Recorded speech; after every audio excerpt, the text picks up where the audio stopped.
مجھے افضلیت کی وجہ بتاؤ.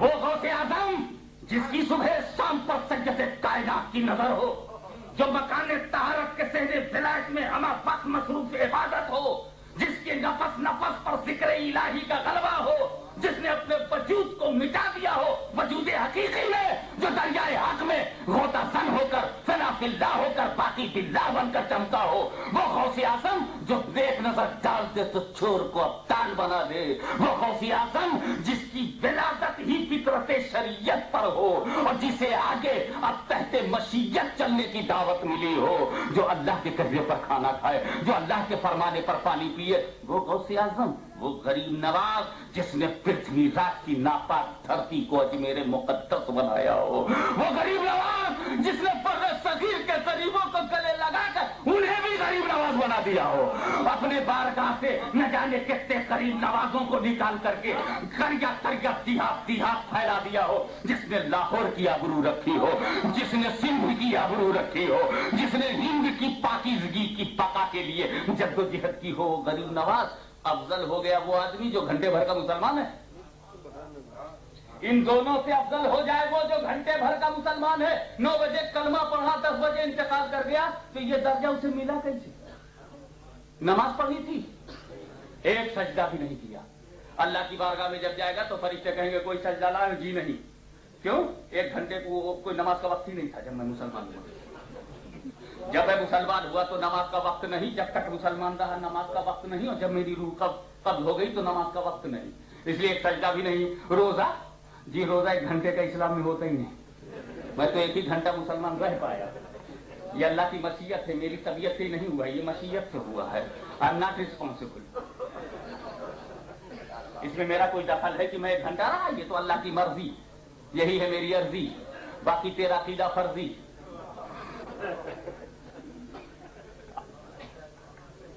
اب آپ ذرا غور کیجیے، 1 نماز بھی نہیں، روزہ، حج کیا تھا. حج کہاں ہوتا ہے؟ مدینے میں کہیں حج ہوتا ہے؟ مدینے میں آیا، کلمہ پڑھا، 1 گھنٹے بعد مر گیا. تو اس کے بعد نماز نہیں ہے، پھر بھی غوث اعظم سے افضل ہے. اس کے بعد روزہ نہیں ہے، پھر غریب نواز سے افضل ہے. اس نے کبھی حج نہیں کیا مگر غریب نواز سے افضل ہے. غوث اعظم سے افضل ہے، داتا گنج بخش سے افضل ہے. میں کہتا ہوں کہ غیر نماز، روزہ، حج و زکات کی یہ درجہ ملا کیسے؟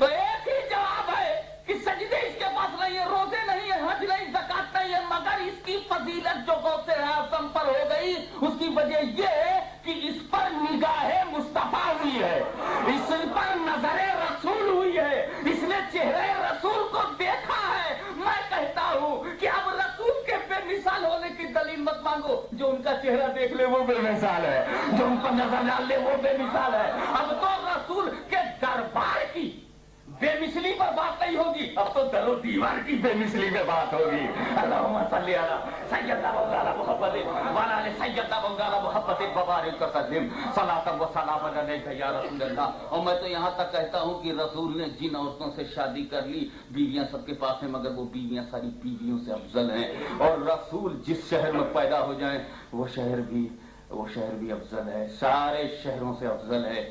اور رسول جہاں لیٹے ہوئے ہیں، اور جو ذرہ مٹی کا جو بھی ذرہ رسول پاک کے جسم میں پاک سے لمس سے ٹچ ہے، چھو گیا ہے، عرش الہی سے بھی افضل ہے. شہروں کی چھوڑ دو، رسول کا دربار درباروں سے افضل ہے. اے رسول جس گھوڑے پر آپ سوار ہو جائے، میں چیلنج کرتا ہوں وہ گھوڑا دنیا کے تمام گھوڑوں سے افضل ہے. جس اونٹ پر بیٹھ جائے وہ اونٹ سارے اونٹوں سے افضل ہے. اے رسول آپ تو ایسے افضل ہیں، ایسے لاجواب ہیں، ایسے بے مثال ہیں کہ آپ کے بے مثال خدا نے آپ کو بے مثال بنا دیا. لاجواب خدا نے آپ کو لاجواب بنا دیا. بے نظیر خدا نے بے نظیر رسول بنا دیا. اب بنانے والے نے جب بے نظیر بنایا، اللہ بے نظیر بنائے، ملا نظیر ڈھونڈ رہا. تو یہ لو آپ سے نہیں رہا ہے، لو اسی سے رہا ہے، تو لونے دو.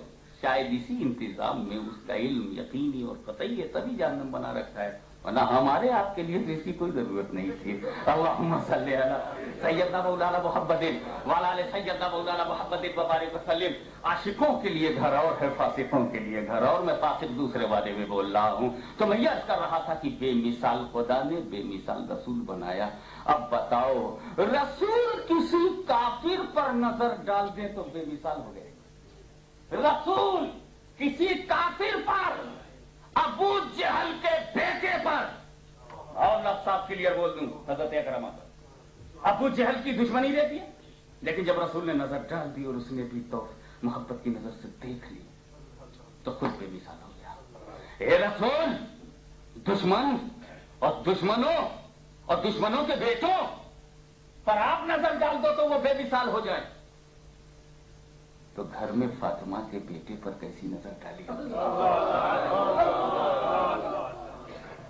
میں کہتا ہوں بدوؤں کی بستی میں بسی ہوئی تڑپتی ہوئی انسانیت پر رسول نظر ڈال دے، یا کسی بھی ناہموار فطرت والے ناہموار مزاج والے پر رسول نظر ڈال دیں تو ہموار ہو جائے.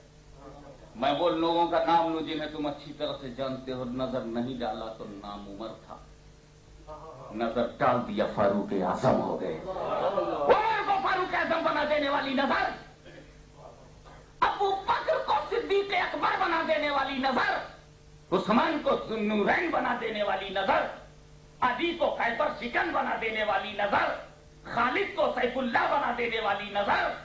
آج حسین کو کتنی بار ملی ہے؟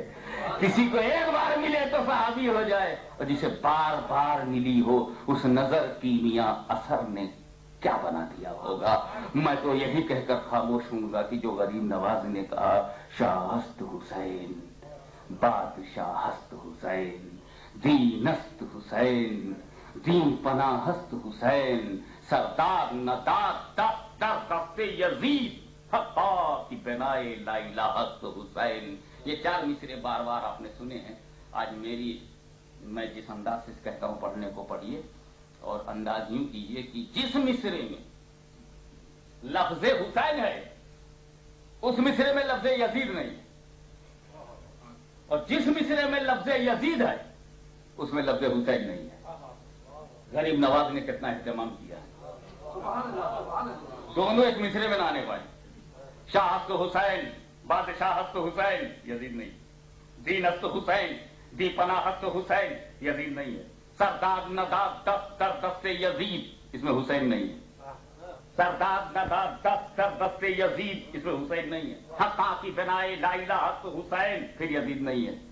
غریب نواز نے ذہن دے دیا کہ میں نے ایک مصرے میں حسین اور یزید کو اکٹھا نہیں کیا، تو پھر ہم غلاموں نے بھی جواب دے دیا کہ سرکار جب مصرے میں آپ کہے اکٹھا نہیں ہے تو پھر ہم سنیوں کے دل میں بھی دونوں اکٹھا نہیں ہوں گے. اللہم صلی علی سیدنا مولانا محمد وعلی آل سیدنا مولانا محمد وبارک وسلم. صلاۃ و سلام علیک یا رسول اللہ. میں ایک سوال کربلا کے متعلق کرنا چاہتا ہوں.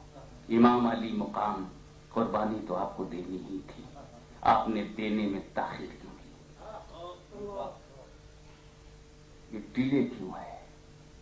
اس لیے کہ تاریخ ہم کو یہ اطمینان دلاتی ہے، ہسٹری سے ہم سیٹسفائیڈ ہیں کہ جب آپ شہید ہو گئے تو آپ کے بعد کوئی شہید نہیں ہوا. یہاں تک کہ آپ کا بیٹا آپ کے بعد امام، آپ کی موجودگی میں جو امامت کے لائق فائق امام زین العابدین سید الساجدین،